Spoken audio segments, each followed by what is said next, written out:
All right, everybody, welcome back. Peaker's Advantage, episode 12. This week we have Valens, former C9 coach, former professional player, now C9 data analyst, I think, something like that. Not 100% sure what you do at C9 right now, but we're going to get into that. So no problems there. Of course, everybody's back. Semphis, Maui Snake, Darian in the background, the producer of the show. Thank you so much, Darian, for being here. And Valens, thank you so much for being here. Welcome to the show.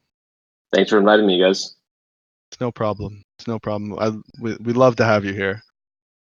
Everybody knows that you're a fantastic human in the scene.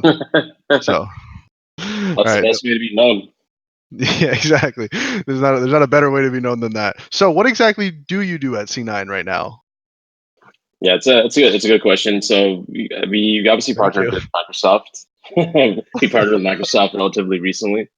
So a lot of it right now is trying to figure out kind of what are the high priority projects to do, and this is like across all of Cloud9's games, not just CS:GO. So part of it obviously is CS:GO. Part of it is our League team, League of Legends, Overwatch, and kind of figuring out by working with the different coaches on the different teams and the players as well, kind of figuring out what would they like being automated. So the way we kind of like figure that out is what takes a lot of time right now in man hours, and then we try to see, okay, can we actually automate that in some way? And that's kind of like the biggest filter of figuring out, okay, what are we going to be working on? So I can give some examples of that if you guys like, but that's basically like the briefest summary of what I'm doing right now. So you're kind of like running stuff like through analyzer, like demos and stuff that kind of gets data, like the raw data from it. Yeah. So obviously a big source of kind of data for Counter-Strike is game data, which comes from demos. It can come from HLTV demos. It can come from GoTV, actually is what it's called. Or it can come from just personal demos, like for example, if players are recording during scrims. If you guys think about it, like there's in terms of matches versus scrims, there's obviously way more scrims being played every month, right? Like it's 50 or 60 per week for pro teams. So that's like a huge source of data, especially if you have 5 players recording their point of view, as well as like a spectator, probably a coach, and there maybe even an analyst. Some people have 7 people per team per scrim. So that's a whole lot of data, and you can actually kind of visualize the map from pulling the data out. So you don't even really need GoTV at a certain point. If you think about like the radar map, if you have 5 different perspectives, 7 actually, you can pretty much map out exactly what's happening across the entire map every single round, and no GoTV required. Obviously, I'm not talking about wall hacking or figuring out kind of what the other team is doing or anything like that, but you can obviously see, okay, if a guy saw an enemy here and then he disappeared from the screen using some kind of vision techniques, you can actually figure out, okay, where are they actually going next? Where the big team fight, quote unquote, happens in CS terms, that's, when the hit is happening at a site. So all these kinds of things you can automate by just kind of watching game files, game data files. Wow, that's really interesting. I'd never even thought of approaching something like that, but I guess that does fit into your background and what you were educated for, right? Because you worked at Google for a while as a software engineer, right? Yeah, my background is from working at Tesla and Google. Those are kind of the 2 bigger companies I worked at so far. Both was as a data scientist, and a lot of the work there was kind of figuring out what techniques and algorithms are kind of useful in the data space. So every data set is kind of different. A lot of it is incomplete. In this case, in CS terms, right, personal demo files are a lot more incomplete than a GoTV demo file. So how do you fill in the gaps, right? So like techniques on how to do that, it doesn't change from different industries. It's like those techniques can be leveraged from different industries. And that's, I think, probably kind of where the ideas of how to apply this to CS:GO and other games kind of came from. So you said you guys partner with Microsoft.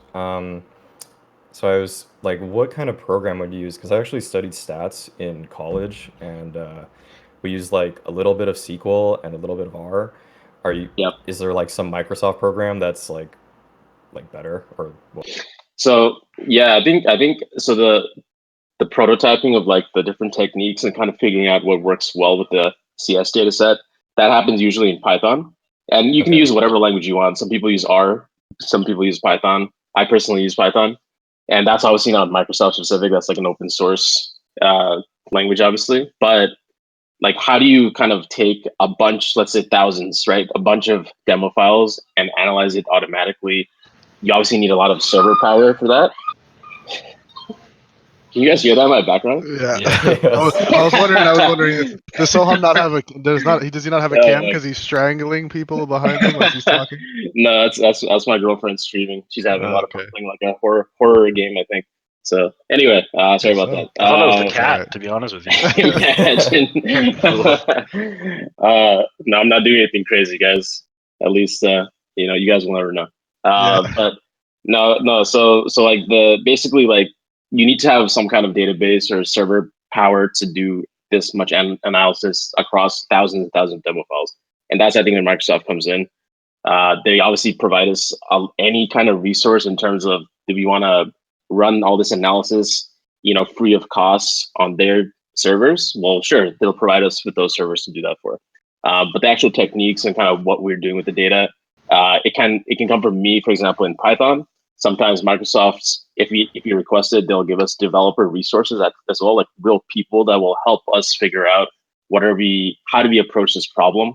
Because obviously there's a lot of problems where I'm not sure what the best technique is. So we can bounce back and forth ideas with Microsoft. So it's pretty much like having like a bunch of Microsoft developers at our disposal, as well as kind of project managers on their side to decide with us what are the high priority things to work on that can help an esports, professional esports team. So it's great. Like basically all I have to worry about is what I want to do and how I want to do it. And I have a bunch of people I can see if that's a good idea or not with. So say you get everything you want, right? So you let's say you can analyze all the demos.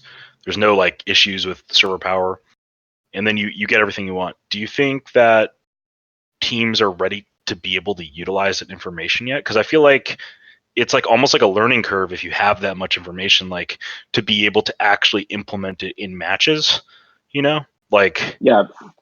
Obviously certain things are definitely easy. Like if you know that the opera's playing in a spot 90% of the time, like that's a really obvious and really like easy thing to counter. But if there's a lot of dynamics, like you're talking about like literally knowing where people are at all times on like all the rounds, and you could like you could find the percentages and like on ecos, gun rounds, low bot, you could definitely have the data for like tons of stuff, but it would almost be like detrimental at the start until you got used to it, I feel like.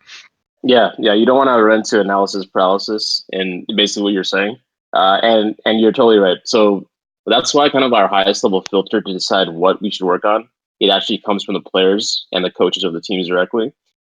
Without going into too much detail, because obviously a lot of this gives us competitive advantages over other teams. Kind of what we're doing with the analysis itself.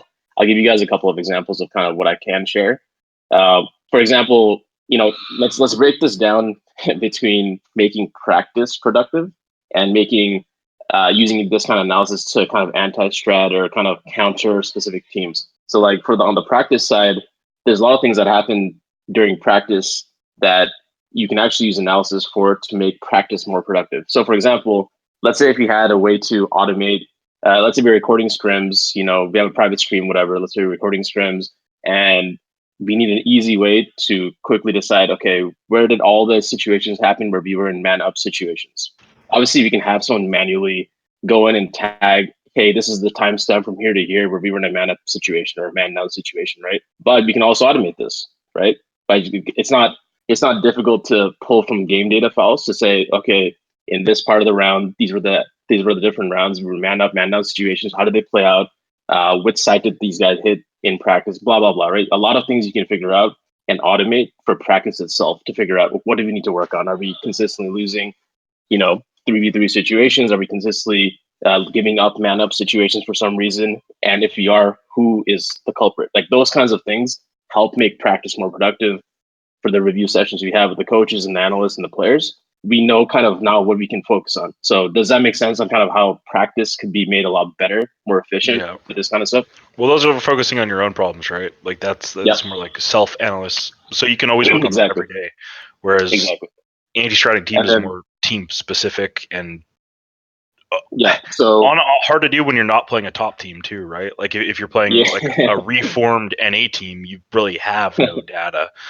Yeah, exactly. So this is interesting. This is another thing I can share. The way that we kind of group teams to eventually anti-strat and counter them in the future it actually isn't in terms of specific teams. It's not like we're playing Astralis and let's see exactly what they have been doing historically and try to counter them. Because to be honest, I mean, teams at the top, they change how they're playing from game to game, from match to match all the time. They're not playing the same way. So what we do instead is we look for cues early on in the game to basically cluster or group teams into types of teams. So for example, I'll give you very basic examples. Like, is this a CT? Is this a team that plays generally aggressive on CT side on overpass?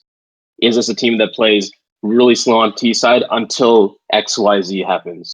So making into very easy statements that we can give information to players with that they You can could also be then like, see. oh, they take banana control literally every round. Exactly.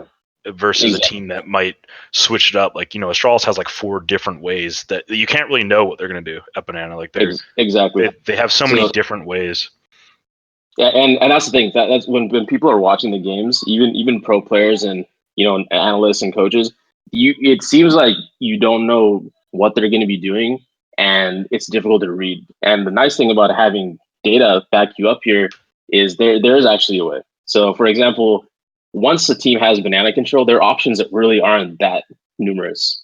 There's a few things they can do, and kind of obviously if I explain to you, you guys will see those options, but also automating it helps us see, okay, what are the most common options that pro teams are doing? And then we can start clustering different types of teams. For example, Liquid and Astralis play very not similar on Inferno. Like Liquid's like to be a little bit more fast paced if they're going fast in the first 20 seconds of the round. And Astralis would like to tend to only go fast towards Banana if they're going fast. I'm just giving you examples of how these kinds of insights kind of come up. But once teams have a control of a part of the map, and there's only really 3 parts of a map when it comes to the basic layout of a map. There's a side towards A, there's a mid, and there's a side towards B, right? So once they have a control of a part of the map, their options are very limited, actually. It's just deciding what they're more favoring based on different types of triggers. That's what we can automate.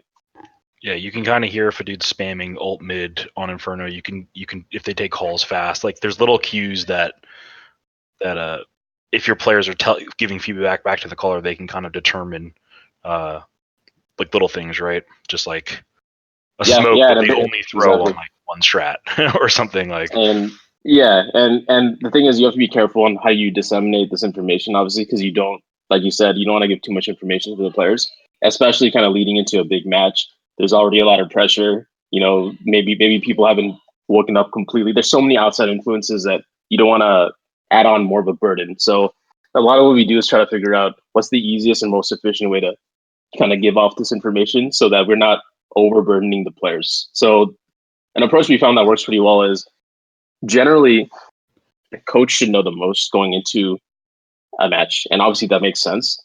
And the players should actually know the least. And once the coach starts to see, behind the players that these things are happening the way that he expected or the data said that it could happen, and he starts to read the situation, he actually is very quick to make those timeouts very effective, right? So this is also helps with making timeouts way more efficient, more effective. And you should never kind of give players too much information because you're changing how they're playing. I actually think that's one of the worst things you can do. Like you take Simple out of his element and you make him expect something that might not happen. It gets him killed. Exactly. Like, yeah. But no, I think that's actually a good idea to have the coach be the guy that knows the most, because it also there's no reason for Tim to be watching 37 demos of Astralis before he plays them. Like. Nope. Yeah, and exactly, and like the way that we approach it is, if you are going to watch demos as a player, you should focus on your part of the map. If you're the guy who works A, then see how the guy who plays A plays their site. See what triggers there might be, and we help with this through the data of, let's say on Mirage, the CT guy A, there's usually a trigger when this guy moves from being close A ramp or under bulk back towards site or towards toll booth, kind of the shift backwards, right?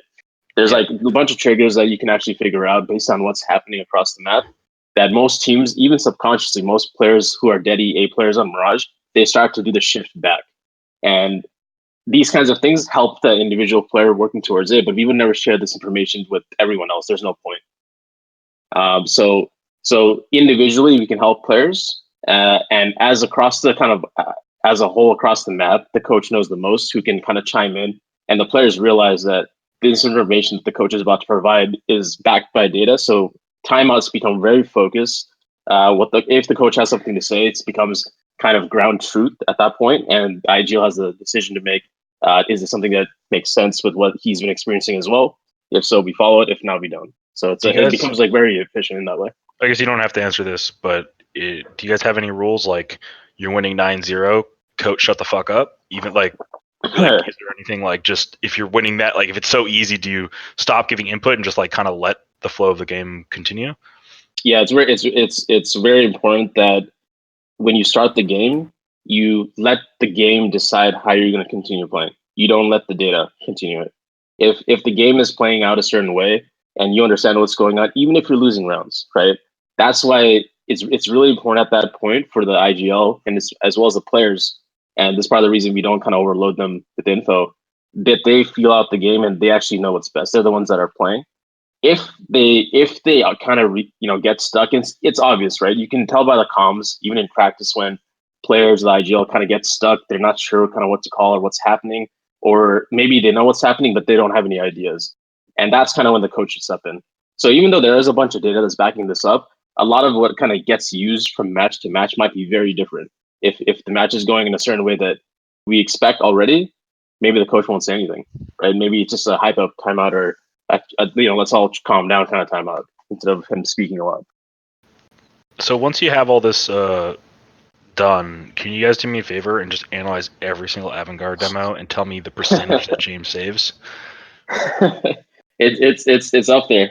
I mean, it's I don't think anyone needs to watch do some analysis to see it's up there. I mean, even the thing is even though that they just won today, for example, he played well and he wasn't doing what he normally did even, and I wonder if part of that is what people are saying, is it getting to him, or it's interesting to me. I wonder how it affects pro players in that way, who have like extremes, right? Like I wonder if he ever asked Hiko, like, hey, when you were getting called a beta all these years, like when he was in his prime, did you ever consider changing his playstyle? Oh, I can answer that. It's a no. Didn't affect him at all. That's probably made it a bit harder, to be honest. Probably not. Yeah. I definitely agree that players do get affected by that, though, especially if you're, I think, an aggressive player and you go through like a slump period. Because then people just call you a moron, right? They're like, "Oh, you're just losing all your duels," but like that's all they know, or maybe it's just an off month, So yeah, and even you see, and that's actually a good point too. Is a lot of times we like to show players like they think that this push is great, like they like doing it, but hey, man, like the data over the last like 65 scrims really shows that you have a very small success rate here, and players sometimes don't understand, or they don't understand that it's not as good as they think, or the vice versa. Something that they don't want to do has a pretty high success rate when people do a push like this, or like a play like this, or a setup like that, right? No, so I actually agree. I think it's really funny. Like everyone's played with the one guy that wants to do some push on a map every round for absolutely what seems like zero reason. Like and the worst is too when you tell them like, dude, stop pushing that. Like you're dying. It sucks, and they take it like personal. Like you're saying I'm bad. Like what do you mean? Like I always ask them. I'm like, when did it work last? like if you got the kill 80% of the time, feel free to do it. I feel like the way you're doing it is almost a better way of doing it, where like you have the data to just show them, look, this only works 22% of the time. That is no longer worth it. Like you can't do this anymore. Like so I'm just gonna start fudging the numbers. He's just like, man, 10% success rate, dude. Gotta stop. The interesting thing is like, I mean, obviously coaching is it's not just about the game. It's a lot about handling personalities. So some people who really like to, let's say, do a push that's not that great, I mean, sometimes you may not want to be super strict with them. You can just tell them, hey, look, it looks like it works in these situations. And you kind of have to tell them like, okay, there are situations it's good, but they're like pretty, rare situations. So, but if it comes up, feel free to do it. So like some people need to kind of tell them that's the approach that you should take with them, right? Whereas other people should be like, yo, bro, this is just not a good push. Stop doing it. I feel like a lot of plays like that is like kind of a 1.5 max type thing usually, right? Like even if it does work, unless it's like a very set thing with teamwork, it's like as soon as it works one time, people are ready. They're ready for it the second time.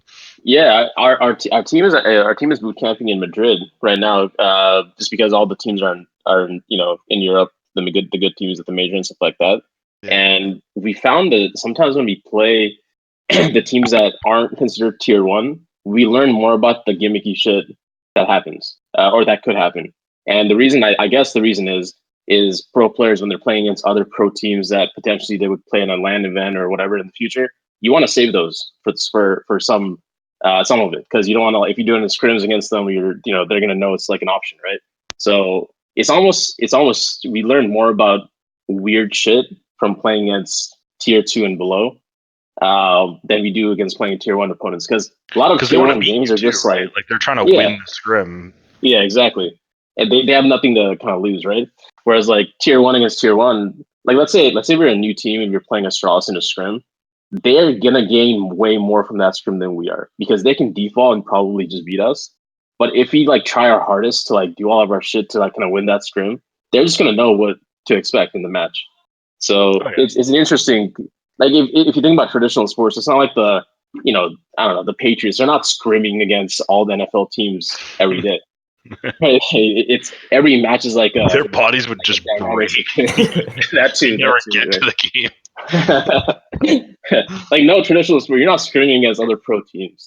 So esports is kind of different in that way, that we try to scrim pro teams as much as possible, but really, those scrims end up almost becoming like default versus default, and like how to read mid round situations. So you like, well, it's because like if you find a cool one-way smoke, or you find a boost, like you said, just save it. Like just save it for like an important match. You don't even really want to use it in like a regular match online if it's good enough. Like you rather save it for a major, or if you're not major level team, like a qualifier for something important. Like you don't just want to bust it out in like a best of 3 that doesn't really matter. Like I mean that's why CS is entertaining too, because no one's gonna remember all the weird shit that they've seen either. Like people are gonna get caught off guard with that in a match and on land under pressure. So just I'm on that side, that I think practices the way they are right now in Counter-Strike and probably all other esports as well, like competitive esports, when you're playing against other pro teams all the time, you're mostly working on mid-rounding. You're working on your own comms. You're working on your own shit. You're seeing like how you can improve. You're not really looking for how the other team is playing, because they can change that at a snap of a finger and going into a match, especially the teams that have been around together more, right? So it's like scrims almost become, you need to actually start scrimming people that are trying to win scrims, and you don't get that as much in tier 1, because I mean some obviously, I'm not going to say some tier teams obviously do play, and they play pretty scrimmy and they play to win, but most don't. And if you want to know how to win, you need to play to win against other teams that are trying to play to win as well. And a lot of times that those guys are tier 2. Yeah. So I have a question. Actually, want to go, Alex? Go ahead. Because I'm going to change topics. So. Oh, okay. It's slightly related. So I just saw a little conversation on Twitter about people talking about the fact that you are scrimming pro teams all the time, and with all the like extra resources that are going into esports organizations, do you think there's a future in which they have in-house like scrim teams, or like just someone to play against or something? It feels like a long ways away, but like, I mean, you're doing data science now for, I mean, like every team that Cloud9 has, so I feel like it's you're touching on a pretty important topic. The idea of having academy teams is like the biggest advantage, to be honest. And there was a pretty big push for it a couple years ago.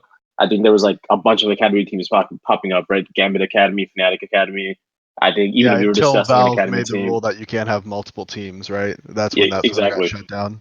Exactly. So from an organizational perspective, they're like, well, we're putting resources into something that could never get to the same level that we want them to. So let's shut it down. But I think there's going to be a push for that coming back.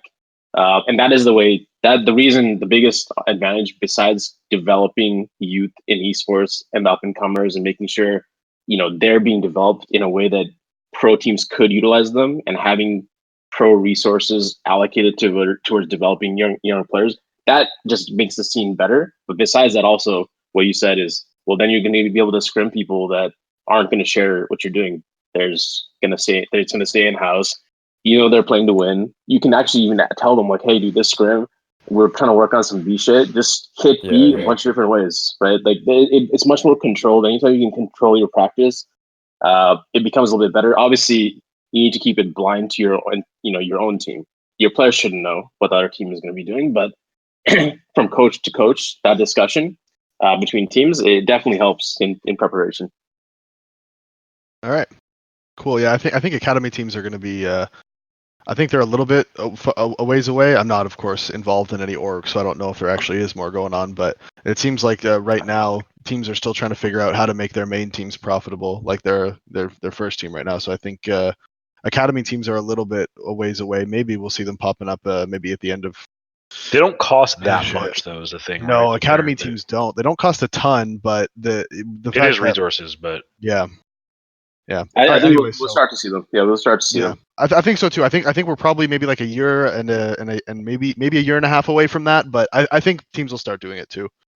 All right, so moving on just a little bit here. So how long were you actually the coach of C9 for? Like how long? Like about what time were you actually coaching C9 for? And during that time, which player? Because you had a ton of players come in and out of the team in the last year and a half, 2 years. You've had so many different players coming in and out of the team.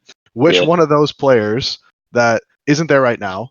Which one of those players that isn't there right now were you like surprised at how good they were as a teammate, as a player? Just like you were surprised, you were like, wow, this guy, like there's something special about this guy. Like whether it was his work ethic, how underrated he was skill wise, just anything. Yeah.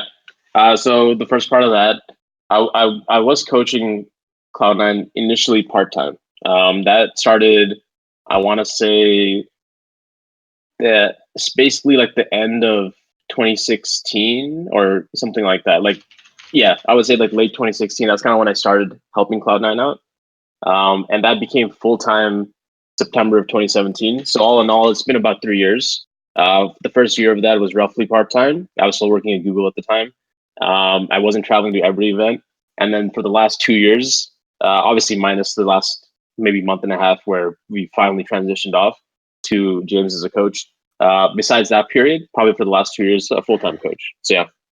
And then for the second part of the question, I would say there's actually been, like you said, there's been a bunch of players. The ones that have been really good. One. Yeah. The one that has been, probably surprised me the most, who's not on C9 anymore. I think I want to say it was actually Tarek, and I'll say why, because I think it's Tarek because kind of coming into the game, coming into the team at that point, I kind of knew Tarek as like what everyone else knew him as. Yeah, right. I mean, he's a guy that just makes plays. He doesn't know when to stop. Right. That was like the conception, the kind of preconception that I had of him when him and Rush joined. And you didn't realize that it was a big peanut, like people didn't specify that. It was a cashew brain. Yeah. Walnut brain. Yeah, exactly. And the reason that I think he surprised us is, well, one, he has a really good memory that not a lot of people know. And in CS, memory, it helps if you're needing to control things that other people have said are really good. And he was the in-game leader for us, obviously during the major run and things like that. But he wasn't the in-game leader that kind of thought a bunch of stuff kind of from himself and like made these decisions. But what he did do really well is anything that me, Tim, Stewie kind of told him that, hey, this would be good in these situations and stuff like that. Literally, Tarek could pull out anytime and at the perfect time. And he was really good at that. His memory was really good. Besides that, I don't think he was as aggressive kind of mindlessly as people thought he was, especially at the time. He was playing really well for us too, skill-wise, and he wasn't making too many over peaks and stuff like that. So overall, I think he probably surprised me the most. Okay. So what exactly happened with FNS? Why was he brought into the team and then removed from the team almost immediately? Like what went on there? Like what caused all of it? Like literally what caused it? What happened? So a lot of the weird roster decisions, and this applies to FNS too, the FNS situation too. A lot of the weird roster decisions that teams make, including ours, sometimes it's kind of forced from roster locks coming up. or like orgs need to know, or tournament organizers need to know that what our roster is going into a tournament, stuff like that. ESL needs to know what our roster is for this upcoming season, right? So a lot of times we are actually looking at a lot of other options in the meantime. And I remember before FNS, and this is not to say anything against FNS, but before FNS, we had a bunch of other options we looked at. And some were European players, some were American players. And we were trying to replace Stewie at the time. And the role that he fit for our team was someone that was like an edge player. He helped a lot mid gaming. And overall, he was just like a smart player who also had skill. So that's like a hard thing to find, right? So our first few options didn't really pan out. In the meantime, while we were looking at our options, Tarek kind of told us that, hey, he kind of wants to just focus on his game. It would be nice if we got an in-game leader. So we kind of had to make two things happen at the same time, which is now we needed an in-game leader and also someone that can kind of fit some of Stu's qualities, because Tarek doesn't completely fit that. We're kind of losing a voice when we lost Stu. Tarek doesn't, he's like I said, really good at kind of remembering things and being able to apply them, but he doesn't have that much of a voice when coming up with stuff. Okay. So FNS came in. Initially, it was pretty good, because while we were actually doing stuff that we had been doing over the last few months, he was calling stuff that we already had in our playbook. It was actually pretty good, and he was actually good at adapting as well. But then we kind of got into this weird situation where we were kind of telling FNS, like, this is how we were playing and this is how it was working for us. Do you think you can call like this? Whereas like FNS obviously wanted to bring his own style as an IGL, as he should. And I think that's kind of where the clash happened, is kind of we knew what works. Obviously, we had just won our major a few months ago. We had some success. The reason that we started not having success is internal issues, not our play style necessarily. So we were like pretty confident that we knew some of the maps at least how to play really well. And obviously FNS wanted to bring his own style in. It just basically, that was the clash. The way he wanted to play was a little bit more structured, a little bit less mid gaming, a little bit more kind of from the start of the round. You're gonna know what to do and more set. And that was just kind of against how we found success. So it just clashed. So do you think that was sort of like a, I don't want to say a failure in the interviewing process, but you think that would be something you guys would have discussed before you even picked him up to join the team, right? Like before you even brought him in, you think that you would have like there would have been some sort of dialogue where he would have been like, I want to play this style of play, and you guys would have been like, well, we want to play this style of play. Like, was there just sort of like a miscommunication there, like initially, or like I don't know how involved you were with the actual process itself, but partially from what I can remember, I mean, just like any interviews, you're obviously more agreeable during that phase than when you start to get on a team in this case, and you start to realize, okay, wait, how is it that I really want to play? What am I comfortable with? Obviously, an in-game leader who's been that for his majority of his career, you can't ask him or expect him to change completely. What we didn't realize is that we were doing that. I didn't think we were asking him to change completely, but essentially that is kind of what we were asking him to do once we realized how we really wanted to play. And that obviously didn't come up during the initial process. The initial process of getting as well was very quick, and it was no one's fault. It was, I think a roster lock was coming up. I think complexity, which FNS was on the time, really actually wanted to keep FNS. So they had the leverage in that sense. And we kind of ran out of options at a certain point, and we didn't have an in-game leader because Tarek wanted to step down from that. So yeah, the combination of all that, if it worked out, it would have been kind of just like FNS complete was just, all right, fuck what I know from the last few years of being in IGL. Let's just play this other way that these guys want to play. And that's like a really difficult thing to ask in IGL, I think. Right. So you realized that pretty quickly it just wasn't gonna work out how you wanted it to, and so that's why everything sort of went tits up. Yeah, pretty much. Okay, so obviously you've been watching the majors so far. We don't want to get too much into what's happening in the playoffs. We can talk about the matches that just happened, but because this actually won't come out until Saturday, well, everyone else will already know the results of Friday before this comes out. So we talk about the potential results tomorrow. We can talk about what team we think's going to win and stuff. But what do you think about the challenger stage and some of the teams that came right through that, like AVANGAR and Renegades? Now, as we know today, both of them making it to the semifinals. How do you think Renegades' performance has been so far this major, and AVANGAR's? Sure.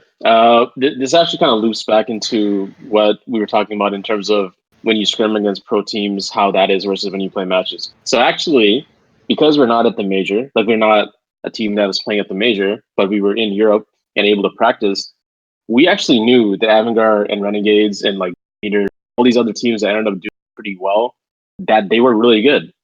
They were playing really well in scrims, and for them, this is a play to win situation. They're playing to win because we have nothing to, utilize against them at the major. So when they scrim against teams like us, who are probably better quality in tier 2 in EU, but not at the major, we get to see a lot of what these guys truly have.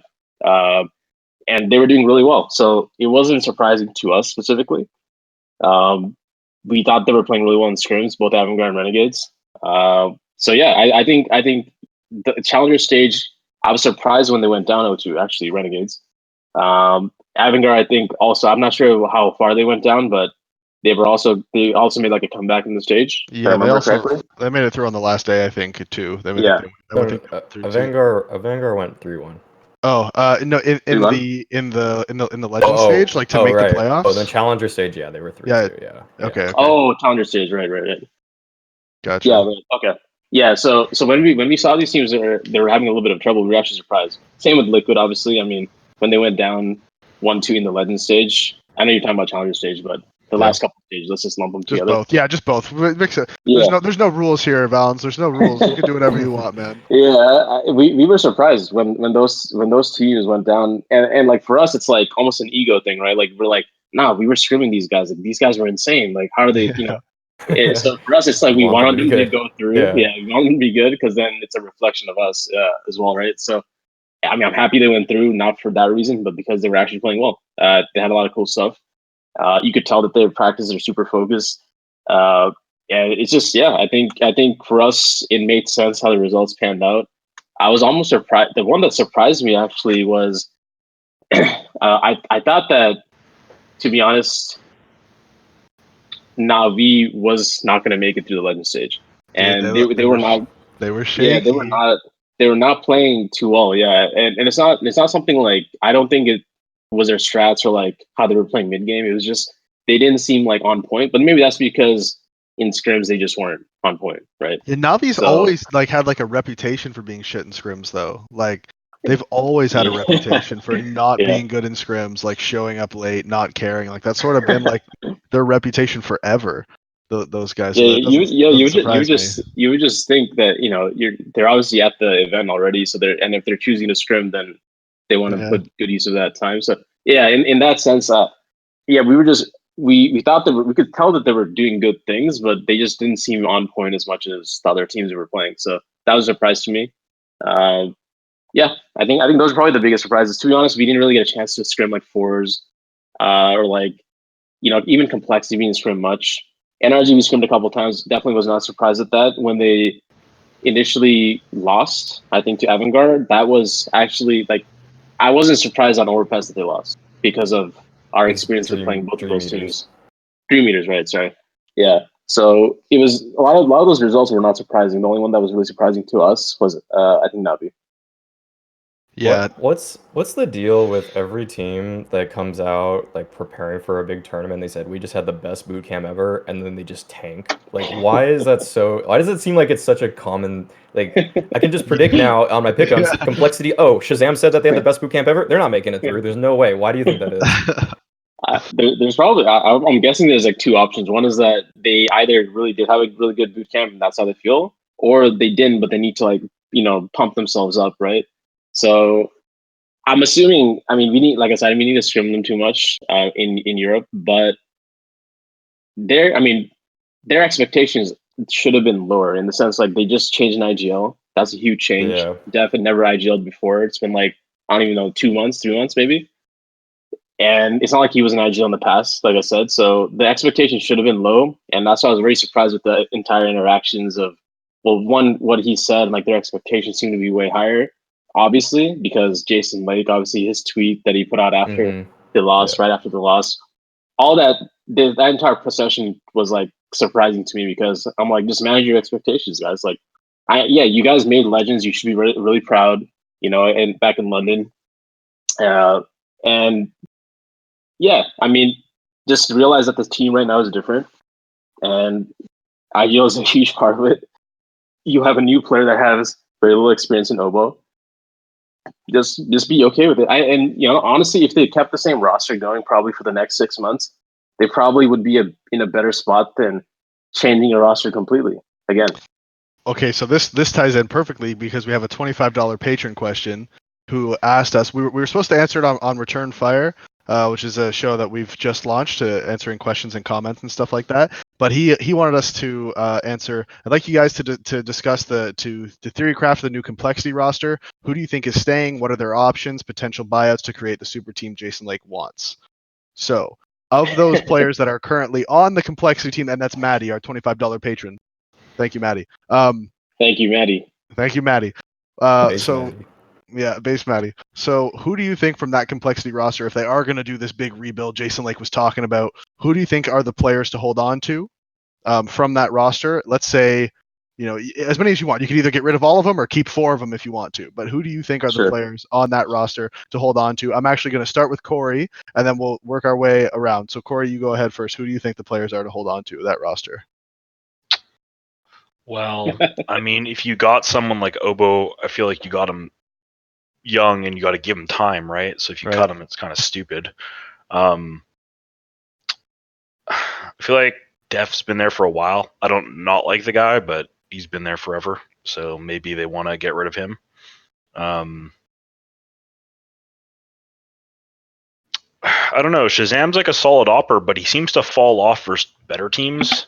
I don't know. Do you guys agree with that? I feel like he's really good versus tier 2, but when he goes up versus the higher teams, he kind of falls off a lot.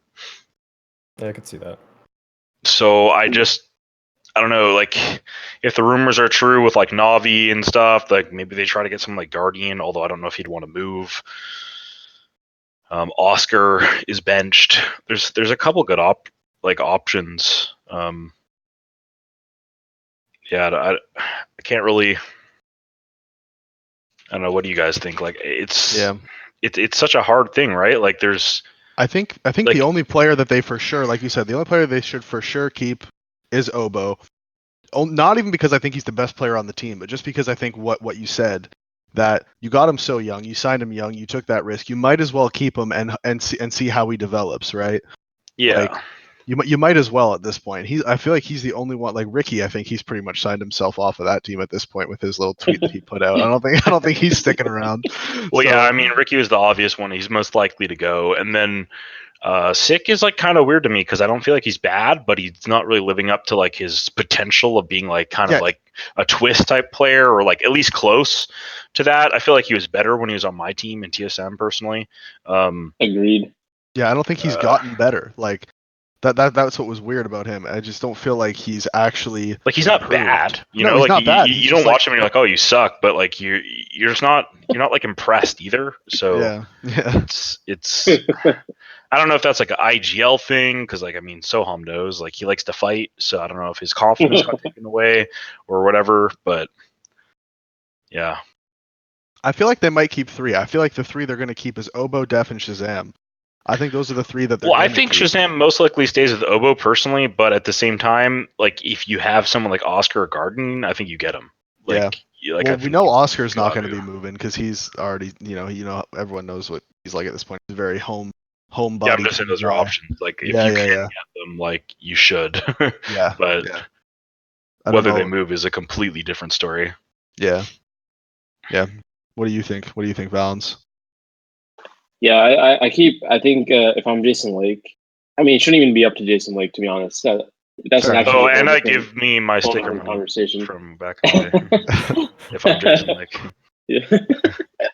No, I was like a whole different conversation is like who should be making these decisions. It shouldn't really be owners, right? Anyway, but for this, if I'm complexity, I keep Oboe. I get rid of Ricky, Shazam, and Def, and Sick is someone that I think should turn into a role player because I think he didn't get a chance. Like he had a chance on obviously there was Misfits. This is after post TSM. Chance on Misfits, I think Rogue, and then the Complexity. Those are like his 3 teams after. And the more I saw him play, the more he to me makes sense. He shouldn't be the guy that like fights all the time, and he doesn't actually anymore. Or I don't know if that's my choice or if that's his role, but anyway, I think he just turned into a role player. Like he should try to learn how to be more supportive and just be that guy because he's like Corey said, he's not a bad aimer. He has skill, so just become a role player, and that way you have a young gun, Obo. You have a role player in Sick. You can probably interchange Sick and Def, but to me, I think there's something off about keeping someone for this long that you didn't find as much success as you wanted. So if I'm Complexity as an org or as a coach there, I probably just get rid of everyone besides those two. What do you think, Alex? I think that's a really fair point, that if your results have been kind of underwhelming, it's weird to keep a consistent factor. But yeah, I mean, you just got to give Obo more time. There's no doubt about that. You can't just take up a project player and then just like shoot him down, like, I don't even know, in half a year or whatever, however long he's been on there. And for replacements, I mean, the most obvious choice, I think, has got to be Alexi B, because you just need to rehaul their structure and how they play Counter-Strike entirely, because it's clearly not effective right now. So that's for sure an option. And then, I mean, if we're going with just crazy hypotheticals, another option is just like in terms of free agents or players that are benched, like Cold, obviously, and stuff. But like, I mean, I feel like when Cold tweeted the emoji eyes or whatever he did at Yeah, Jason Lake, I that think was he just was a troll. literally just memeing. Yeah. Yeah, he's just trolling. So I don't really think that's likely. But I mean, maybe pick up someone from I don't know. There's like, for other North American talent, if we're trying to stay domestic, there's no one really that jumps off the page for me as like someone that would be like as exciting as I think Jason like wants. That's like on the market. So maybe post major shuffle there'll be something that comes up, I guess. There's also not a whole lot of players that are going to be jumping at the bit to join that Complexity team either. You know what I mean? Like, it's not going to be easy for them to get tier 1 players like he's talking about. Like, it's not going to be easy. Like, they're really going to have to break the bank if they want to attract some tier 1 guys. I will say though, once you bring in one tier 1 guy, like if you bring in one big name player, that sets off like a domino effect where all of a sudden now it's easier for you to get the next tier 1 player, and then it's easier for you to get the next tier 1 player, and then from there on it's actually easier to build because other players want to play with good players. It's hard to be that first guy. It's hard to convince that first guy to do it, but once you do that, it does make things a lot easier. Like, for example, if they just said, Coldzera, we'll give you like $45K a month and a $100,000 signing bonus to come play for us. Like, we'll sign you. You can be a streamer until we build our team. Like, but we'll sign you. We'll buy you over. You know what I mean? And do that shit. And then they can announce like, boom, we're building our team around Coldzera. Then all of a sudden it's like, oh shit, now we can attract other big name players, right? It's just shit like that makes a difference. Talking about picking up players from other talent regions or just like in general, I guess, like, how did you guys just choose TENS of all the MDL prospects?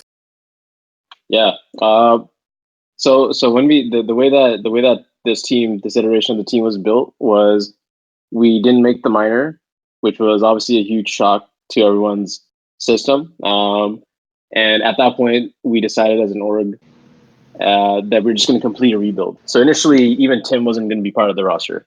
And it's not because Tim is a bad player. Obviously, he's one of the best players in the world, in my opinion. It's just because we needed kind of a shock to the roster. We needed to kind of completely overhaul and see what we could do if we start off from scratch, which we didn't really do from all the way. Let's take it back all the way to like, February 2018. We had just won the major from Tarek and Stu leaving from that point. We never tried to rebuild from scratch. We just try to keep getting in field players to like bring us back to that level, right? And that was not the right move, in my opinion. We should have kind of decided at some point, like, screw the major spots, screw whatever. Let's just rebuild from scratch and see what we can do. Because there's no point trying to fill in players like Stu and Tarek who have a lot of skill sets that younger players probably won't have, right? So anyway, so now we finally decided to do that after we didn't make the minor this time. And yeah, DAPS was the obvious choice for IGL. One thing we did want to do is kind of go back to majority NA. And this wasn't like pressure from the org. This was just in terms of communication. We had played with a few different European players over the last year, and they've all had their strengths and weaknesses, but the biggest weakness by far was in the heat of the moment, you're trying to say something in like a 2v2, and it just does not get across the same way that you expected because you're not talking to people that have English as their first language, right? And that's not their fault. That's just reality. So we wanted to go back to a system where communication was not going to be the main issue. And the only way to do that is you choose a language. And for us, that was English. Makes sense. C9 is an English org, right? But yeah, that was from then on. We had dApps. Even we wanted to take a gamble on one player and have a bunch of players around him that we knew what to expect from. And that was we just decided, okay, Ken's had the biggest upside. He had been playing qualifiers, I think, at the time. He made the minor with Lazarus or something like that, ringing with FNS and I think tens, right? So yeah, he was doing well. We knew he had a good attitude. We asked some people around kind of what they thought about him. He had a pretty good upside, so we wanted to take a chance on him. Do you mind sharing other prospects that you guys were looking at? Yeah. So we were looking at Infinite as well. Yeah. He obviously had his hiccups with the community. Well, I can tell you, like, I'm fine with saying this. I played on a team with him for 2 months, and he was an incredible player. Like, as far as skill wise, like if he was somebody where you were just looking at, like you were talking about, if you were just looking at the data, you'd be like, holy shit, this kid is incredible. He's like nasty. He's so good. His mechanics are insane. He's got this and this, right. but he has some serious fucking problems he's got to work out in his brain, dude. Like, he would lose his shit for no reason consistently, like every day after practice, messaging different people. We need to cut this guy. We need to cut this guy. I can't fucking play with this guy anymore. I can't stand this guy. Every day to the point where and then he would start messaging the org like, we need to cut everybody. I can't play with any of them. And the org was like, dude, you need, like, what the fuck is going on, man? Like, you need to relax. And like, I don't know, I'm assuming he's worked on that. We told him at the time, like, look, man, you're a great player. You need to find a way to just chill out a little bit. Like, just like calm down. Like, you don't need to hate everybody all the time, man. Like, you're so good. You could be so good. Gage, if you're watching this right now, you could be so good, man. You really could. You just got to work on that shit, man. You got to work on it. And that was always his downfall. And I told him at the time, I'm like, look, man, there's going to be top teams that want to pick you up. They're going to look at your stats, they're going to look at your shit, and they're going to want to pick you up. And they're going to hear about this stuff that happens, and they're going to decide not to. That's what's going to happen. And you're going to need to work hard now to change this perception of you, because this is something that's going to stick with you now. You're going to need to, like, really work hard to fix this. And so, yeah, sorry, I just wanted to jump in there because I have some personal experience. But yeah, sorry, continue. Yeah, no, I mean, yeah, I talked to him as well personally. This was actually before we even picked up Zelsis. We wanted to pick up Infinite back then. So going into like that Katowice major earlier this year, that was the time frame actually. The initial time we reached out to Gage. Yeah, I mean, yeah, he definitely he explained. He was like pretty honest about the situation, and like I just told him the same thing you kind of told him, Davey, which is just you gotta just like rebuild your kind of brand and your image. And I think since then he's been doing a decent job. When I check out his Twitter and stuff like that, it looks like he's been pretty positive and stuff like that. It remains to be seen how he's in a team setting. Obviously, I haven't seen the that. rumors are he's out of that Lazarus team, right? So I don't know what that means, but yeah, right. Yeah, and for him, it's unfortunate because right now, you know, we could have very well have been seeing C9 Infinite if he's good enough. Yeah, if he played out differently, it definitely would have. I think would have happened. So yeah, besides tens, we looked at Infinite. We looked at, I'm trying to remember now, but we looked at like some guys from E United also, like Moose and Food. I'm not saying they wanted to join, but I'm just saying like those are people that came up in our options list that in terms of the role that we were trying to fit. Yeah, we've heard like good things about them as well. So yeah, keep it up, guys. I guess. Besides those you're doing two, great. Yeah, keep it up. Kind of, right? They're doing great, kind of. Yeah, kind of. Yeah, doing alright. Moose, you're always doing yeah, great. You're always doing great, Caleb. Other MDL prospects. I mean, we didn't consider these guys as a team, but to me, like people who are good in MDL, like probably are Floppy. I'm not a huge fan of his attitude from what I've seen over the last like couple of years, but he's like obviously good. There's Infinite, Floppy, Tens, and there's one other guy. Realize, like, these kids don't realize how much the way they behave affects their possibility to join teams. They don't realize how much that affects it. Like all this shit talking you guys do in scrims to people, and when you're winning games, you're like spamming like your binds and shit and doing all that stuff. You don't realize how much of an effect that has on your actual ability to play on teams. People don't want to play with people like that. Like people don't want to. They don't want to. Even if it's not against players that they respect yet, like guess what? If I'm picking up a player, I might ask Davey, I might ask Corey what their opinions are, right? And when they start telling people that I respect, telling me that they haven't had good experiences, it's gonna come back around. So I totally agree. I think you guys should, the up and comers right now that are listening. I mean, you guys should definitely kind of keep your head down, play well, keep learning, and don't talk shit for no reason. Banter is different. That's fine. Yeah. But like, just don't go overboard. Yeah, like don't be tweeting at people, making fun of their disabilities. Not brilliant. Not a brilliant look. Not a brilliant yeah, look, it's guys. Like, usually a good one either. like it's just not smart. It's just not the smartest thing you could have done. Like, there's smarter things to do. That's not one of them. That was mind blowing to me. That was fucking mind blowing when I was seeing that shit. Oh, also, as we're live on the show, our producer Darian, you could have said this out loud in the thing. It's all good, but Darian just messaged me that MIBR officially just confirmed kNgV. So He's here, boys. I'm not gonna prove it because I just won't. I'm not gonna prove it. Maybe Darian can prove it, but Come actually, to Darian, Canada. come to Canada. Come to Canada. So thoughts, everyone, officially now, even though it's like the worst kept secret in history, but thoughts on kNgV picking or MIBR picking up kNgV after everything MIBR went through with him in the past? I Well, think they didn't really go through anything with him, right? That was Immortals. Well, Immortals, yeah, same Yeah. ownership group though. Yeah. Right. I think he's a good pickup. Allegedly, before kNgV came to MIBR originally, he was the best Brazilian player. He was the one apparently that was like destroying everyone, and Cold was like, the guy underneath him. So I don't know if that's 100% true, but that's what I was told, that like kNgV was the top dog. But like we've seen, he was kind of hothead and talks a lot of shit and seems to be somewhat of a moron sometimes. But I guess he's getting better. Careful. Yeah, watch out. If someone's gonna talk shit here, it should probably be Corey. I'm down. No, it's true. That's true. Yeah. I just won't go to Brazil and I'm fine. But Yeah. I'll probably die there. I mean, I don't like hate the guy or anything, but just like his apology was fake. Like the way he acted was kind of ridiculous. FNS really didn't do anything. He's never really apologized to him. No, he's never apologized to him at all. Yeah. Like, so period. I just think like I don't personally hate the guy, but like he But was fuck in the that wrong. guy though a little bit. Like, fuck he him. was in the wrong. Like he was hunting down FNS trying to fight him. Like kill him. Yeah, Corey. kill him. Yeah. Yeah, my bad. Not fight him, kill him. Like people just forgetting that a dude was trying to hunt someone down and kill him. Like I don't know. Like you don't just forget that. Like it's like it's mind blowing that it was a thing that happened. Like when you at the time, I remember we were all talking about it like almost as a joke, but then when you sit down and think about it, you're like, he was trying to find him. Like and apparently he was gonna do it too. Like he would actually. I don't know. Yeah, he was. How? I'm not sure. Did he have a knife? Was he just gonna strangle him? Like I'm not really sure. FNS is kind of small. kNgV seems pretty tall. Like he probably could have just strangled him real good. Like All still mates though.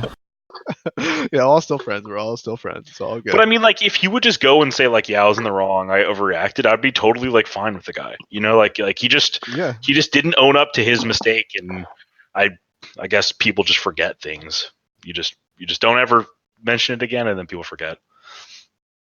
The no apology thing is just like actually mind-boggling to me. I feel like I apologize for small things consistently. To not back down from saying you're gonna kill someone and doing that is like, oh, you're living by that. That's your choice. Yeah, you're sticking with that one. Interesting. What's interesting is obviously like MIBR was trying to get the 3 guys first. So I'm assuming that kNgV wasn't really one of their top options. It's they had to kind of settle. So in that context, I mean, he did kind of screw over his opportunities for like I don't even know when that happened, like 2 years ago, 3 years ago. I don't know how long ago that was, but maybe 2 years ago. It was like around Yeah. So like for the last 2 years, I think it was like DreamHack Montreal, right? Yeah. I think that was 2017. I think so too. Yeah, I think DreamHack Montreal 2017, probably. Yeah. So, for the last 2 years, he pretty much like kind of got shat on in terms of opportunities. I mean, the whole 100 Thieves thing not working out and like a bunch of visa issues, right? So, I mean, yeah, he should, at this point, he should just, I don't even know, like it's too late to even apologize at this point, right?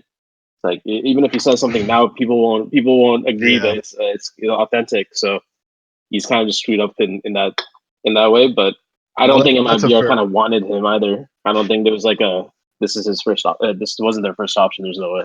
Do you guys think that MIBR is gonna like come back as a top team? Because like I don't really know how the team's gonna work. Because Fallen, when he goes into that support non-op role, seems to be like not that effective. Like he's a really good opper and he's like a good player and a good caller and everything. But when they had Fox on the team and like they were having like that mixture of the op, Fallen kind of slumped a bit. And even when Phelps was here and he wasn't like being priority opper, he also slumped a little bit. With kNgV, he seems to like opping. So are they gonna? You think they're gonna run him as an opper or just like be like a hybrid? Because I feel like Fallen should probably keep opping, but I don't really know what they're gonna do. kNgV's a better opper than Fallen, I think. Yeah, he for is, sure, but I yeah. think he's a better rifler than Fallen is a rifler. That's true too. Is the issue? It's just I just feel like they don't pick up kNgV and then tell him he's not opping. That would just be so weird. Yeah. Okay, So I do feel like he's going to be opping. I just, Yeah. it's just a weird. It's a weird move. It's like Fallen's now just going to be like probably the support caller. Yeah. Maybe op sometimes. They're definitely going to try to double op as much as possible. Like Yeah, they yeah. always For have size, been that style yeah. of team anyways, but Mhm. they're definitely I think it's going to be emphasized. I feel even like more it's now. getting harder and harder versus top teams to just bust out double ops though. Like people Yeah. are more safe. Like people don't just run into banana and get opped or let you pick the mid on That's Inferno true. with ops. Like you don't get as many free kills as you used to. And I feel like teams that like really have a mobile single op are more effective because you never know where he is. When you know a team has two ops, you're going to be careful everywhere because you know that they could just pop up at any time. Yeah, I feel like Soham can back this up. Valens can back this up with his with the data, but right now it's like it almost feels like the entire meta of T-side CS right now is like, okay, where's the other team's opper? How are we going to use our nades to make sure they don't get free kills? Like that's like almost the entire meta of T-side CS right now. Is you're thinking about the whole time, where's the other team's opper? Where's the other team's opper? Like every single strat, like even thinking about taking banana control, taking control on overpass, taking map control. I guess on Dust 2, it's still you're pretty much except for long really you're thinking about okay where's the other team's opper, but for almost every map it's like okay how many nades can we use to take map control the most efficient way possible and not let an opper get free shots off. That's like the entire T-side meta. I think it definitely is part of the meta. I think sometimes in the past it was how do we avoid their opper, and now it's Right. more about how do we neutralize their opper. Yeah, exactly. And like a pretty good example is that a lot of people on Inferno on CT side, they like to have the opper go towards B, set him up, and then he just kind of has control the entire round, right? That's like one thing that's still in the meta. And sometimes that guy also likes to go for like that half wall peek down banana. Like maybe some guy behind him smokes off the car molly that T's throw, and that guy just peeks half wall down banana. So like I think part of the meta now is like in that situation, what can we do regardless of if that opper goes for that peak or not, or if it's a rifler that does that or whoever? How can we use our utility properly so that we don't just waste it? So like, for a while that's like a pre-molly car, and then let's just have our opper post up from top of T steps and hope for that peak. Because it doesn't matter at that point. If they're all peaks, we have a good chance. If they're rifler peaks, we have a good chance. If no one peaks, we just use a car molly. No big deal, right? What you don't want to do is just use a molly and then everyone just gives up banana. And like sometimes you do that because you just want to show that you're still making presence banana, but now you're just wasting utility, right? So I think a lot of the meta right now is like how do you use utility that you can do something with, and part of that is neutralizing their opper. Yeah, for sure. Yeah, I just think that the way MIBR is going to be playing now, like I'm interested, like to answer your original question, Alex, do I think they're going to be a top team again? Like, I don't think so. Like, I think this makes them better for sure. But like, as far as top team goes, like to their standards, I don't think they'll be a top team again because I don't think they're going to be winning tournaments again. I don't think they're going to be going into tournaments as favorites like they used to be. I don't think they're going to go in and have like runs where you look at the semifinals and you're like, MIBR big favorite here, like or not even big favorite, but MIBR has a really good chance of winning. I think no matter what, once they get to deep in tournaments, they're always going to be underdogs. They might like them. I think they could become a top 10 team again. So like in that sense, I think they'll be a top team, right? But I don't think they're gonna reach the heights that they were previously at. I don't think so. Well, I feel like people forget though that like MIBR wasn't really ever a strat heavy team. Like they they were always like a little sloppy. I feel like in their play style, like they didn't have like superset flashes or superset mollies and superset smokes. Not that they had none of those. Obviously, your top team, you're gonna have some nades that are gonna hit every time, but they were never like a Liquid or Astralis in terms of like a seemingly like flawless play style. They let Fur kind of go for a lot of aggression, pushes his T and CT. So I feel like in order to be a top team now, you kind of have to tighten up a lot. So I think they have to change their play style along with the player to make it back on the top. Yeah. I actually have a quick point about that. When we started playing MIBR and they kind of went on their downswing, I would say like towards the end of like the Tarek Stu time frame, like that's when they really started taking a downturn. I think the scrims that we played and the matches we played against them, even I played a match against them that we won. Right, it was like in Blast opening or something. Their biggest flaw is that they were trying to play too standard at some point, but they didn't really want to play that way. But they were trying to, and so then it was just super easy to read what they were gonna like, how they were gonna hit sites or what site they were gonna end at. And when they were really good, this is like LG days, Kaboom LG days, and like early SK, right, or all of SK kind of. They were really good at taking map control, giving it up, but leaving like one guy just kind of holding that, and then pressuring something else, and then seesawing back and forth. And that's not strat heavy, like Corey's saying. Like those aren't strats, but they obviously knew how to take map control, leave a guy there to kind of punish any pushers, go take map control somewhere else, and then seesaw. They're awesome mid gamers. They're like some of the best ever. Yeah, and when they stopped doing that, that's when they're like it just hasn't been the same. That was like them at their peak. Their seesaw. They were like great seesawers across the map. They're kind of like Fnatic, right? In a way, like they kind of play like Fnatic in that way. They were a little bit more. It was really hard to kill Fnatic, their individuals. Like exactly. Really good. They had those really good pivot players like Bolts and FNX at different times. Like even if Bolts, towards the end he wasn't stats wise he wasn't doing very well, but he's really good at just being by himself and being able to read timings. Like he's so good at that. And same thing with FNX. FNX, same thing. He's so good at being on his own in like some sort of 1v, not even necessarily 1v2 in the round, but 1v2 in the section of the map that he's in, and being able to read like what's going to happen, when he should peek, when he should hide. Those two were both really, really good at that, and they lack that a lot. Like when you lose a player who's really good at that, that's hard to replace, because that's almost like a natural feeling type thing. Like the players just have to feel it, and it's hard to find a player who naturally does that. So when you find a player who naturally does that, you want to try and keep them around as much as you can. But obviously, we don't know what happened within their team to cause those changes or anything like that. Sometimes it's hard to tell too, even as an IGL, like what just happened? What did we lose? Because those individuals, like Bolts and FNX, for example, they're probably not like telling the team how they're playing. They're just doing it. And when they're just doing it because they know how to fill in for the style, aka like seesawing, but then they just leave and you don't really know what you just missed out on, is really difficult to like keep playing that same way and just not know what's going on. It takes a while. You got to reflect, you got to step back and know that something is going wrong and accept it. You can be better, and then like try to figure out. You can't just like have an ego about it. I think they might have realized that that's what they were missing, though, because those Furia players are all nuts at that. Like that is their style of play. That is their thing. K Serato, Yuri, all those guys they were looking at, that is like their thing. Like they fit that play style perfectly. That seesaw play style where you go, you quickly take map control somewhere, leave a guy there, and now he's on his own. Read the game, man. You're on your own. Everybody else goes back, takes map control somewhere else. Well, three guys are taking map control somewhere else. One guy's putting pressure somewhere else, and then the guy you left over here is still there. Like Furia is fucking nuts. And like that's like perfect. Like a guy like that is exactly the type of player that MIBR needs. So I don't know if they just happened to go for the Furia players because they were doing so well, and they just thought, oh, they're doing so well, let's get them, or if they were specifically addressing that issue. Yeah. The way you talk about it, how like they just like take map control and then just leave a player there and then fall back and do something else.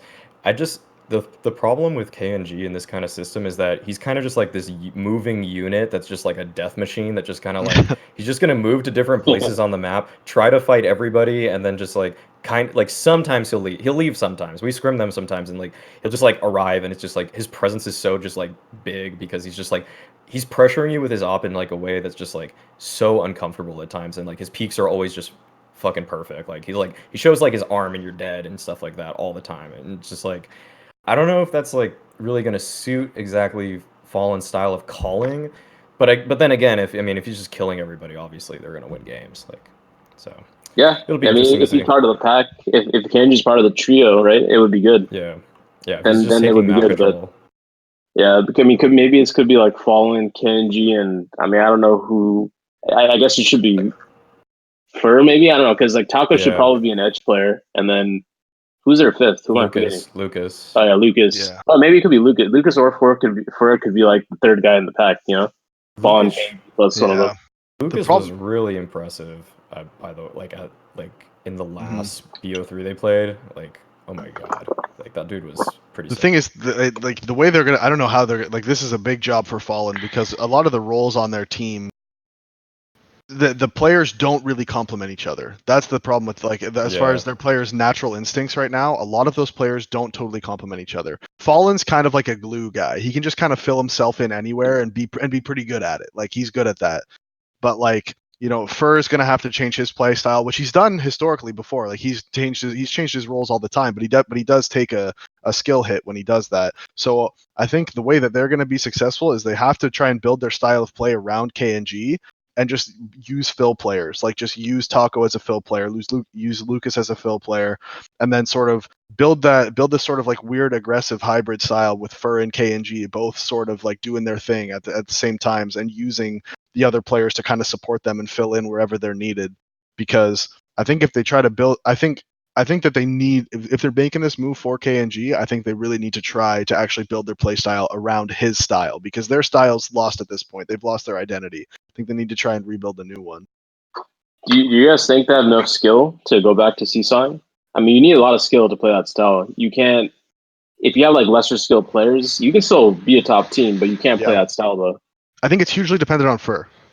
I think it's hugely dependent on if Fur can hit the form he has historically hit. I think if Fur can be as good as he was, I think they can go back to that, especially because they have players like Lucas and Taco who are both like kind of slower players and good at like just kind of being slow and like being like sort of behind their guys and knowing how to support them and doing stuff like that. And I think if Fur and kNgV can both sort of be the aggressive players in the style, like the ones who like take the map control, like because they can use kNgV's op to take map control. Like he's really good at being like that entries opper where he'll go in and go for picks.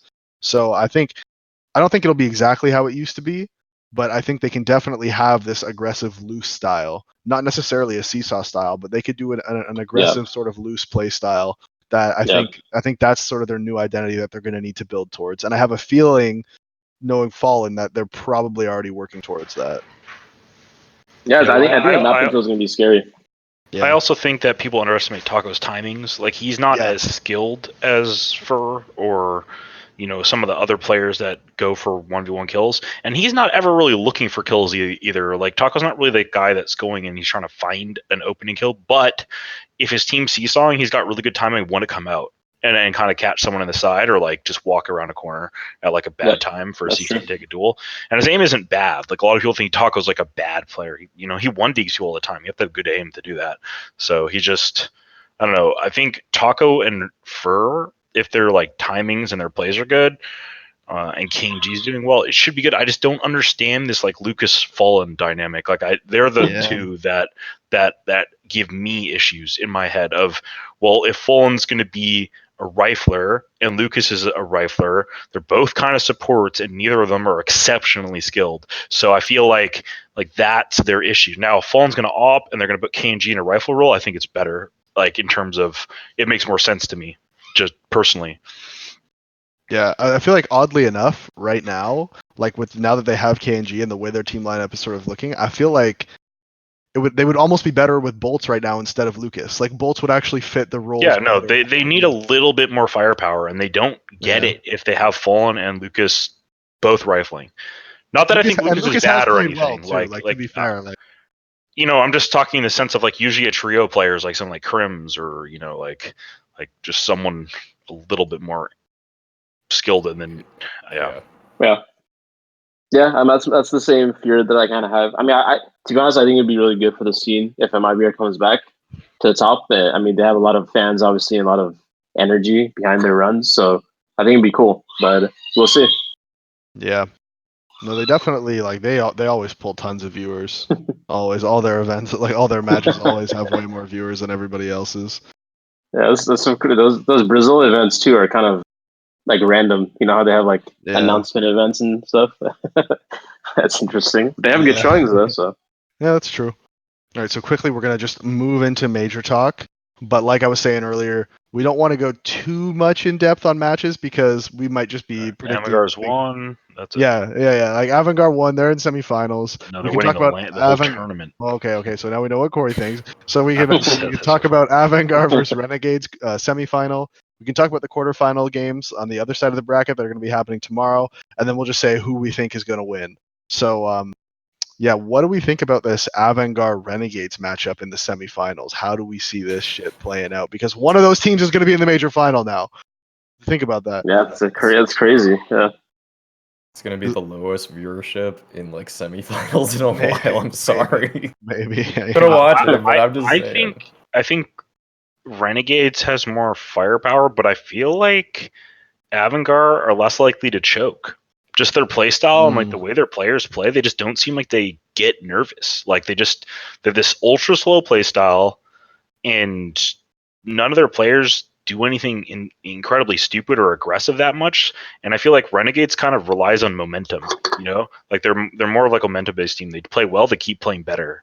So if they had like a slow start, I just see AVANGAR kind of slowly just sweeping them. But you know, if they come out and they're hitting all their shots, then I could definitely see them.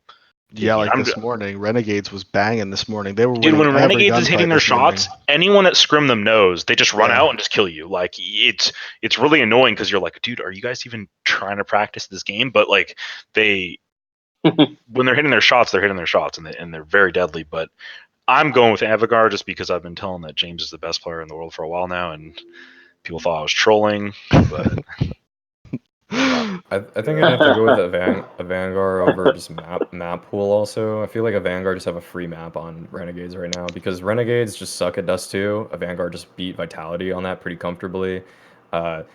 Renegades don't play Overpass. AVANGAR do play it. Like they kind of edge them out for a lot of different maps right now. So I mean, maybe Renegade, like they both kind of play Mirage and Inferno, so maybe we'll end up seeing that. And I think partially it comes down to Vito, but going back to just like the players, I don't think there's that much more firepower on Renegades actually. I feel like a Dren showed some form today. Kiekert did all right on the last map. Buster was just hitting shots through smokes that were just dumb at times. Like I don't even understand what he was looking at half the time, but he was killing people. So it's just in. Maui Snake says AVANGAR is cheating at the major in the quarterfinals. Buster was 100% cheating in map 3. Like, there's no doubt.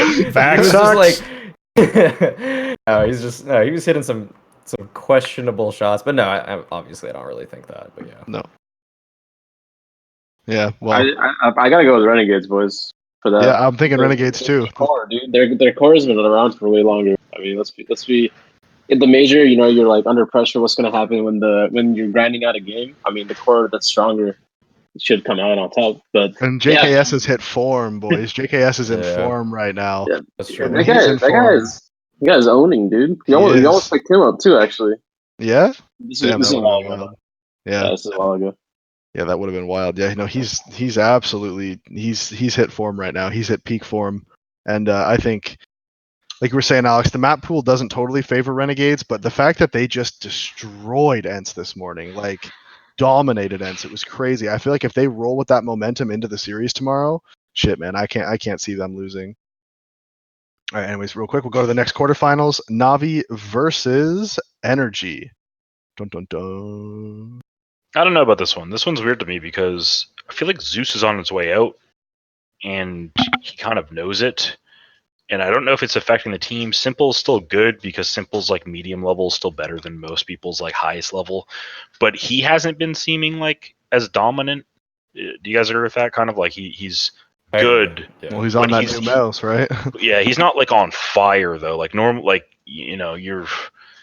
Some of the times you see him in tournaments and you're just like, all right, this is his MVP's already over like after day one. Like you already know he's got it. But it doesn't feel like that as much this time. Yeah, and energies are really hot right now. I actually kind of favor energy. I think it's like 60-40, but at the same time, if Simple and Electronic show up, like Electronic's been on fire this tournament. He's got I think the best stats. Let me check really quick. I think he's actually top fragging the whole tournament. Yeah, he is, with eight maps played, so he's actually got a lot of maps. So Electronic's actually up there as the best fragger, kind of taking Simple's role. So if Electronic keeps that form up, Simple plays his normal game, I think they'll win just based off like they're just so good. But if Simple keeps playing like kind of his medium level, Electronic loses that form, I think Energy are just going to beat him because overall they're better. Yeah, shit, man. Yeah. Like Energy's just looked so good, but like we did the Pick'ems video, and obviously I just don't think you can count out Simple and Electronic on Yeah. fire. They'll beat anyone. Yeah. They'll literally Right, beat any right. team. And I think quarterfinals, like, I don't know. Like, I really think this one is the closest 50-50 of all these quarterfinals games. Yeah, and the Just nerves are going to play because- a part too. Yeah, I think. but I think I talked about this in the video too.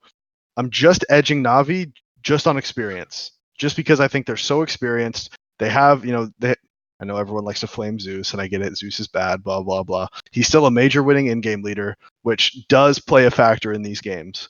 Even if he's bad, he bought Zeus, whatever people want to say, doesn't matter. Having that does play a factor, and having the best player in the world on your team. People say, "Oh, Zeus just as good as Simple." No, he's not. Sorry, he just isn't. Simple is still the best player in the world, and having a guy like that on your team, and like Corey said, if Electronic is still playing well, those two can definitely win a series for you.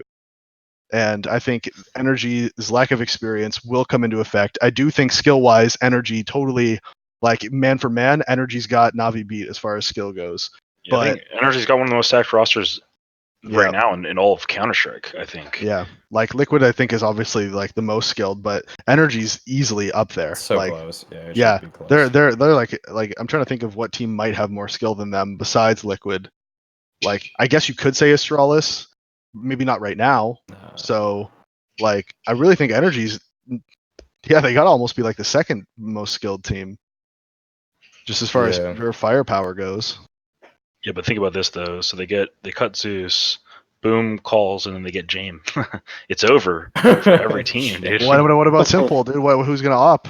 So Simple can do everything in this game. Simple No, I can know, do but you know what Simple doesn't like it when he doesn't get to op. You know that. Yeah, but he's gonna watch Jame, and he's never gonna see him miss because he's never even gonna go for a kill. So he can't get mad. What do you think? What do you think, Valens? Who do you think's winning that game?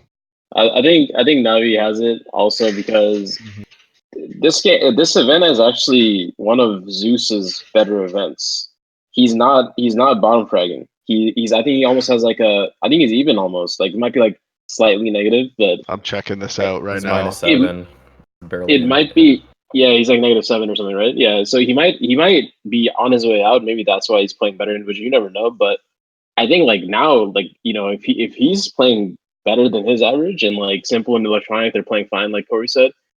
Yeah, I think they're gonna win. I don't think NRG's skill gap is gonna matter much when you're getting split all across the map. But there's 20 seconds left, and have fun trying to have dodge flamey Electronic coming at you. I also think that people don't know that like Cirque seems to be kind of a momentum emotional player. Yeah, and if he gets off to a bad start, Simple's gonna slaughter him. You know what I mean? Like it's just gonna be a massacre. And I love Cirque. I think he's one of the best oppers in the game. Like he's like super insane. I just think he gets in his own head a little bit too much. And if he was more like he's also a kid, like he's like what 19. Yeah, sure. maybe? I'm not like talking shit. No, on I know you're not. I'm just saying that for context. Like he's just he's brand new. You start him off being like 8-0. He's got his confidence up. I think it's a game, but like just Simple's already better than Cirque's best level, so it's going to be tough for him. Like I don't think it's ever fun being an opper and having Simple around the map with an op. Like it just can't. It can't be a good time. Like, dude, like besides Astralis, Navi's the best team at messing with timings and your timings, and like NRG thrives on trying to go for like early picks and like cheap picks.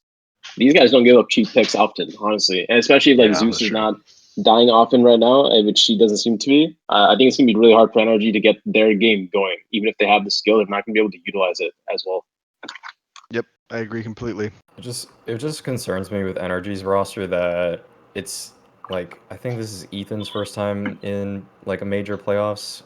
I know it's Cirque's, I know it's parts. I know it's Breezy's Ethan, also. Cirque, and It's Breeze. Breeze's also. Yeah, so the it's all. two that have been are Tarek and Stanislaw. And Tarek's obviously a major winner, and actually, I guess I didn't. I forget that Tarek is a major winning IGL as well. It's easy to forget that. With all due respect, it's easy to forget that. But yeah, shit, yeah. But fuck, man, I don't know.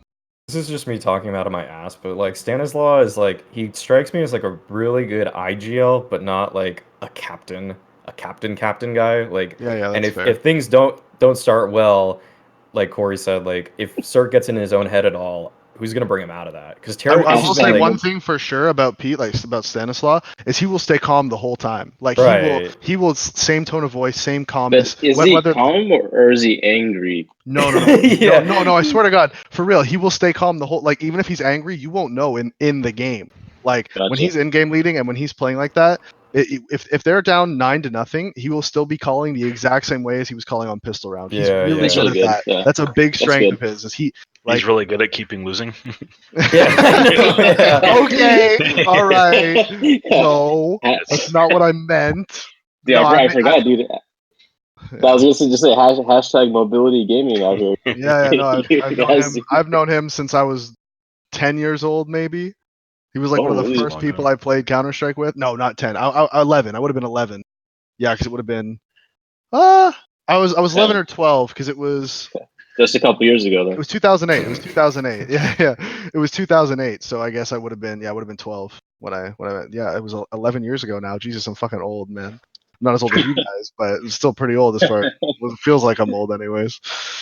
Yeah. So yeah, I've known him for a super long time, and he's definitely historically, anyways. He could definitely tilt, but it would usually be after a game when you would notice it, not during the game. Sure. Like especially when he was in game leading. When he was in game leading during the game, he would always stay calm and always make sure he was like still calling things, and he would never go emo and he would never stop calling. But then after the game, he might be fucking pissed, like shit like that. But usually during the game, though, like so that's one thing that I think will help energy, in their matches. But I still think Navi's gonna edge it. Yeah. All right, last quarterfinals, Liquid versus Astralis. I have Liquid winning the whole thing. I still think, even though they were a little bit shaky, now it's all BO3s. They're in their element now. I think it's a tough matchup for them to get Astralis right away, but I think they actually have the mental edge over Astralis now. I think that's flipped, and I have Liquid winning the whole thing. I kind of feel like I kind of said earlier in one of the earlier podcasts that we did that I think Astralis has a good chance to win this event just because they've kind of been a dark horse, just kind of like MIA from events, working on their own personal skill and that kind of stuff. And Astralis has had a lot of time to just watch Liquid.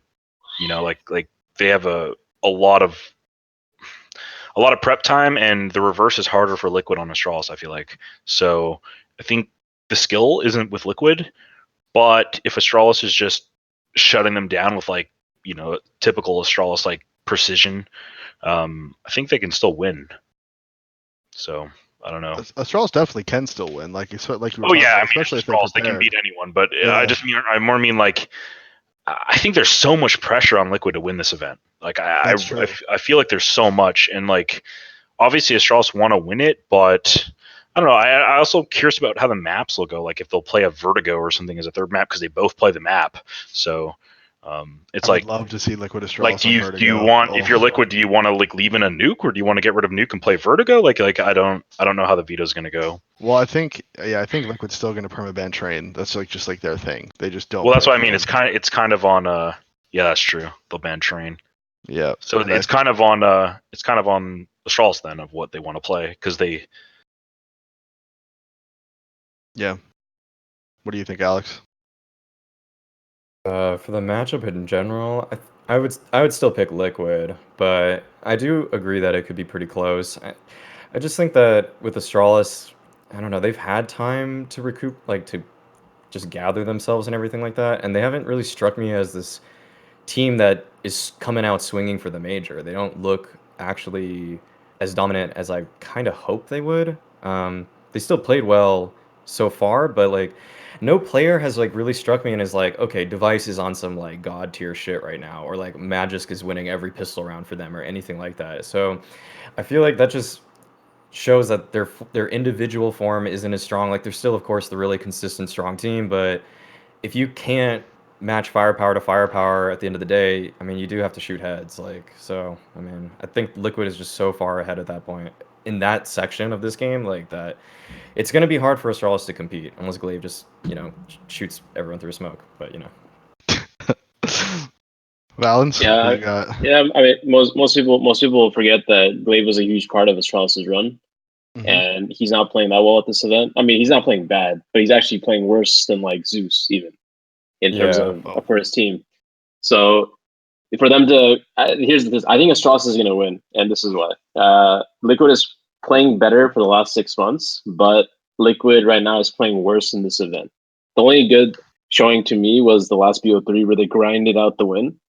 But Astralis, besides, I mean, the last victory they had was kind of close, but besides that, I thought they were actually playing better in this event than Liquid has been so far. So to me, it's like everyone else on Astralis is actually doing pretty well besides Glaive. I mean, Glaive isn't even doing bad. I'm just saying, like, historically, Glaive was one of their better players, but right now he's not. But Liquid right now, when they had their run, they had Stu playing above average, they had Nitro playing above average, and Elise was like dominating. And those three guys historically, Elise is kind of inconsistent, except in like big matches. I mean, that's a good thing, but still, he's a little inconsistent. Nitro is a little bit worse than he's been playing, and Stu is a little bit worse than he's been playing too. The only two people that are like usually consistent are Twist and Nap. And in their run, they had all 5 players they were all playing really Yeah. well, and 3 of those 5 are playing above average. So if that average is kind of catching up to them, Astralis is going to win, and it looks like it is because like they're kind of playing worse than they've been right now after the break. So we'll see. So you think it's bullshit? There was a player break right before the major too, like everybody. Yeah, it doesn't make sense for sure. At least for future majors, it's not going to be a problem anymore. Now that Yeah, they've yeah. solved No, that, it, but it definitely I still it think definitely that doesn't make sucks. sense. Yeah. Yeah, it's the worst. Yeah. It just sucks, man. Because like, I really wanted Liquid to win this major too, just because there's going to be all these fucking people now that be like, oh, see, Liquid was never as good as Astralis because they couldn't win a major if they don't win this major. And it's like, dude, Liquid's Yeah. peak was so much high. Like Yeah, Liquid's the peak last was 6 months it was way better. insane. Yeah, The they last were 6 months have been way better than what Astralis' peak was for sure. exactly. That's what I mean. So if they don't win this major, there's going to be a bunch of fucking dumbasses on Reddit that are just like, oh, see, they were never as good as Astralis actually was. Astralis never lost the crown. They just stepped down from it when they took their break. It's like, oh my god, stop! Like you're hurting. Yeah, hopefully, even if Liquid doesn't win this, and I mean, I hope they win tomorrow. But I think Astralis is going to win. But I still hope Liquid wins, right? But even if they don't, they need to realize, like, in a grand scheme of things, like they've been doing really really well for 6 months. But like flashback to a year ago compared to now, they're still way better. So like, It's don't true, give yeah, up yeah. and like change their shit. Just keep playing. You're going to win a major. Yeah. So who do you have winning the whole thing? Astralis. Yeah, you think Astralis going to win it all once they get past Yeah, Liquid? I They're going think to they're beat back Navi, in the upswing. and they're going to beat Navi, and then they're going to go into major finals. Astralis versus Renegades, major finals, Berlin Oh my God. 2019, or Yeah, AVANGAR Nice. if you're And then Corey. Device is going to be trying to save his op, and Jabe's going to be waiting. Just- That's gonna be fun. The Device versus Jane would definitely be hilarious because they both like die the least in history of Counter Strike. I'm pretty sure. yeah. Just need That's to true, throw actually. I bet. Skadoodle in there, and you'll have the most boring match of all time. Jesus We 4v4 Christ. rerun. That's fair. Yeah, both operas are already saving by the time it starts. They're both, yeah, the operas aren't Seems even that involved. Device is taking an HE and he's saving. Okay, well, that pretty much wraps up the major talk. I think that's going to be it for this episode, guys. We've been here for about an hour and a half now. I'm sure everybody has things to do.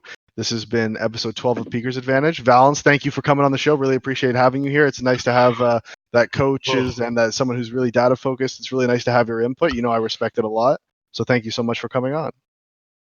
Thanks for having us, guys. Really nice to meet you, Alex, Darian, obviously Corey and Davey. Yeah, it was nice meeting keep you in too. touch. So Yeah, it was nice meeting you too. Nice meeting you too, for sure. Bring me back anytime you want, especially if you guys get tired of Corey. We can't get tired of Corey. We don't have a choice. Look at him. We can't. Yeah, it is pretty Tired of difficult. I Corey. agree. Yeah. yeah. All right. Well, this has been episode 12 of Peaker's Advantage. Also, quick shout out at the end of the video. If you've watched this long, if you got this far into the podcast, please go check out our Patreon, patreon.com/peakersadvantage. Any amount you wanna give to us, a $10 patron gets you this show early. We're gonna record this show every Wednesday or Thursday, but it will be uploaded on Friday. So people who are $10 patrons or above get the show one day early. So that's a little incentive there if you wanna go check that out. But otherwise, it'll still be up every single Saturday like usual. And if you guys want to support us there, every dollar counts. It'll just help us out. It'll help us out a lot to keep making content. And honestly, people don't know this, but all the money's actually going to charity. Our bank account. I was about to say, don't say that. You definitely can't say that. Our own personal charity for ourselves. So if you want to donate to a good cause, write it off as if you want to donate to the pay the bills cause, that'll really help us out a lot. It'll help get Darian paid. It'll help get we have a couple guys behind the scenes that are doing a ton of great work that you guys don't see. They're helping us out. They're helping me out a lot with stuff. So it'll help get everybody paid, and we would really appreciate it. And that's been it. Episode 12 of Peaker's Advantage. Valens, thank you for coming on again, and I hope you guys enjoyed the show, and we'll see you next week for episode 13.